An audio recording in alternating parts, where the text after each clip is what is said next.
जय हिंद एवरीवन, स्वागत है आपका वी नेशन 111 के एक नए एपिसोड में, जहां आपके लिए लेकर आते हैं इंडियन डिफेंस के प्रमुख अपडेट्स को। सबसे पहले तो चैनल को सब्सक्राइब करना मत भूलिएगा। दोस्तों, भारत की डिफेंस इंडस्ट्री पिछले कुछ वर्षों में जिस तेजी से बदल रही है, उसका एक बड़ा हिस्सा सिर्फ नए फाइटर जेट, मिसाइल या वॉरशिप्स बनाने से जुड़ा नहीं है। असल बदलाव उन हज़ारों स्पेयर्स और कंपोनेंट्स, सब सिस्टम्स और रॉ मटेरियल्स में हो रहा है जिन्हें पहले विदेशों से इंपोर्ट करना पड़ता था।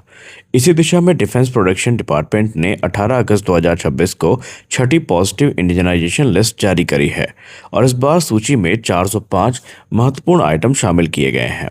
और अब आइए समझते हैं सबसे पहले कि पॉजिटिव इंडियनाइजेशन लिस्ट आखिर है क्या, इसका आसान मतलब क्या है और क्यों ये ज़रूरी है। देखिए, इसका आसान मतलब ये है कि सरकार कुछ ऐसे डिफेंस आइटम की पहचान करती है जिन्हें एक निश्चित समय के बाद विदेशों से इंपोर्ट करने के बजाय भारत में डेवलप और मैन्युफैक्चर करने का लक्ष्य रखा जाता है। और इस छठी सूची में कुल 405 आइटम शामिल हैं। इसमें 16 आइटम जो हैं वो इंडियन कोस्ट गार्ड से जुड़े हैं, जबकि 389 item defence public sector undertaking यानी डिफेंस पीएसयू से जुड़े हुए हैं। और ख़ास बात यह है कि यह सूची सिर्फ छोटे स्पेयर पार्ट्स तक सीमित नहीं है। इसमें air platforms, armoured vehicle, warships, missile system और डिफेंस इलेक्ट्रॉनिक्स से जुड़े कंपोनेंट्स और सिस्टम शामिल हैं। उदाहरण के तौर पर इसमें SU-30 MKI, light combat aircraft Tejas और AL-31 FP इंजन से जुड़े आइटम भी शामिल हैं। इसके अलावा advance light helicopter, light utility helicopter जैसे जो प्लेटफॉर्म्स हैं वो भी इस सूची में हैं। यानी इंडिजनाइजेशन का दायरा काफ़ी ज़्यादा बड़ा है। अब यहाँ पर मिसाइल और इलेक्ट्रॉनिक्स पे हम पहले बात करते हैं। अब अगर हम मिसाइल सिस्टम की बात करें तो सूची में कॉन्कर्स एम और इनवार और इसके अलावा MR सैम जैसे सिस्टम से संबंधित आइटम शामिल हैं। इसके अलावा डिफेंस इलेक्ट्रॉनिक्स पर भी काफ़ी ज़्यादा जोर दिया गया है। इसमें radars, sonars, fire control system, satellite communication system जैसे महत्वपूर्ण एरियाज शामिल हैं। और इनका महत्व इसलिए भी ज़्यादा है क्योंकि मॉडर्न वॉरफेयर में सिर्फ मिसाइल या फाइटर जेट होना पर्याप्त नहीं है। आज की लड़ाई में sensors, communications, electronics warfare system, fire control technologies भी उतनी महत्वपूर्ण है। और अगर इनके क्रिटिकल कंपोनेंट्स के लिए भारत किसी दूसरे देश पर निर्भर रहता है या भारत को दूसरे देश पर निर्भर रहना पड़े तो पूरी डिफेंस सप्लाई चेन वल्नरेबल हो जाएगी, यानी कि कमज़ोर हो जाएगी और खतरे में आ जाएगी। इसलिए भारत का लक्ष्य सिर्फ प्लेटफॉर्म को इंडिजनाइज करना नहीं है बल्कि उसके इकोसिस्टम को भी मजबूत करना है। अब बात करते हैं उन दो नामों की जिन्हें डिफेंस एंथुजियास्ट सबसे ज़्यादा नोटिस करेंगे, और वो है तेजस और SU-30 MKI।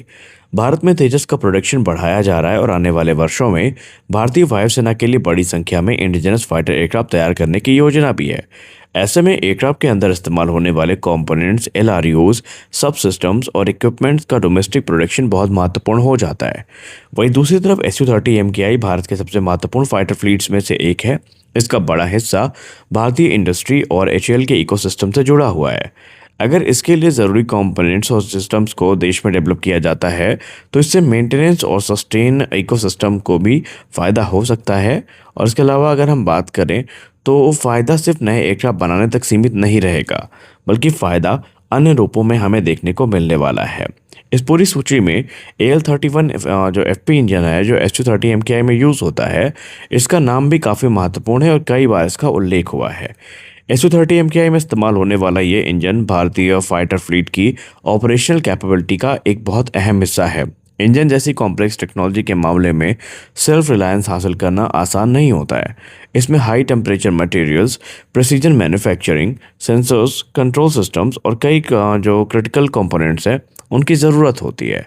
इसीलिए AL-31 FP इंजन से जुड़े कंपोनेंट्स का इंडिजिनस डेवलपमेंट भारत के लिए सिर्फ एक सामान्य मैन्युफैक्चरिंग अचीवमेंट नहीं होगा, ये देश के एरोस्पेस मैन्युफैक्चरिंग और प्रिसीजन इंजीनियरिंग कैपेबिलिटी को आगे बढ़ाने की दिशा में एक महत्वपूर्ण कदम हो सकता है। और इन सब के लिए जो स्टार्टअप्स और MSMEs हैं, इन्हें बहुत बड़ा मौका मिला है। जी हाँ, अब इस पूरी खबर में एक महत्वपूर्ण पहलू ये भी है कि इंडियन प्राइवेट सेक्टर की भूमिका हमारे सोच से भी बड़ी है। सरकार के मुताबिक इन आइटम्स के इंडिजिनस डेवलपमेंट में इंडियन इंडस्ट्री, खास करके MSMEs और स्टार्टअप्स की भागीदारी बहुत महत्वपूर्ण होगी।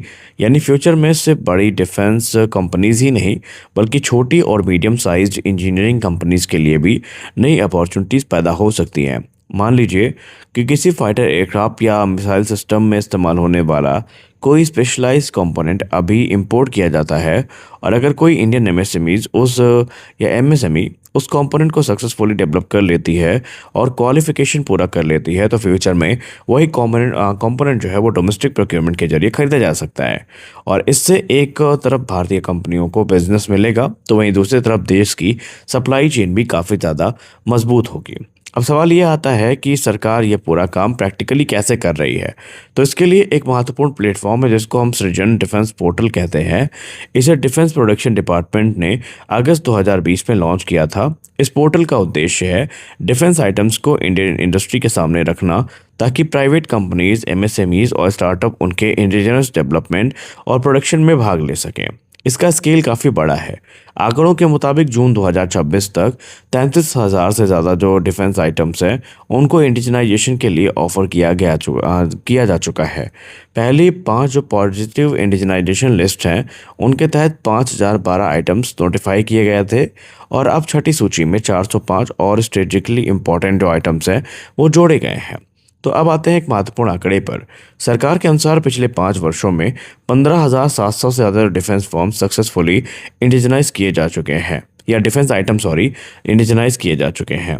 अब इससे एस्टिमेटेड तकरीबन 9,000 करोड़ रुपए की जो इम्पोर्ट सब्स्टिट्यूशन वैल्यू है वो हासिल हुई है। यानी कि जितने प्रोडक्ट पहले विदेशों से खरीदने पड़ रहे थे या पड़ सकते थे, उनमें से बड़ी संख्या में अब भारतीय इंडस्ट्री खुद प्रोडक्ट को बनाती है और भारत की रिक्वायरमेंट जो है वो पूरी की जाती है। इसके अलावा डिफेंस पीएसयूज ने मार्च 2026 तक डिफेंस वेंडर्स को लगभग 10,000 करोड़ रुपए के प्रोक्योरमेंट ऑर्डर्स भी दिए हैं। यह आंकड़ा बताता है कि इंडिजनाइजेशन सिर्फ सरकारी अनाउंसमेंट तक सीमित नहीं है, प्रैक्टिकली भी ये चीज़ें हमें देखने को मिल रही हैं। तो अब सबसे बड़ा सवाल ये है कि इसका लॉन्ग टर्म इम्पैक्ट क्या होगा। देखिए, पहला फ़ायदा तो ये है कि इम्पोर्ट डिपेंडेंसी में कमी आएगी।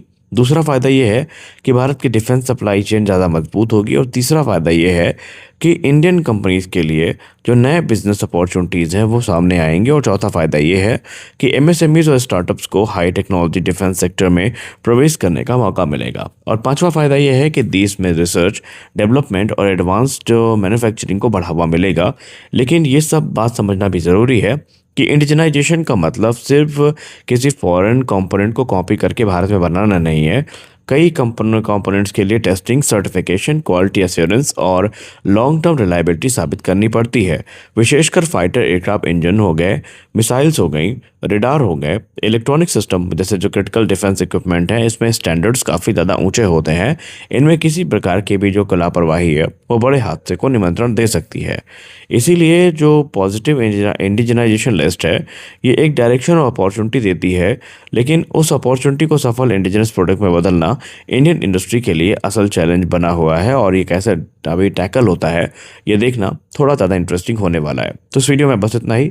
मिलते हैं अगले वीडियो में, तब तक के लिए जय हिंद।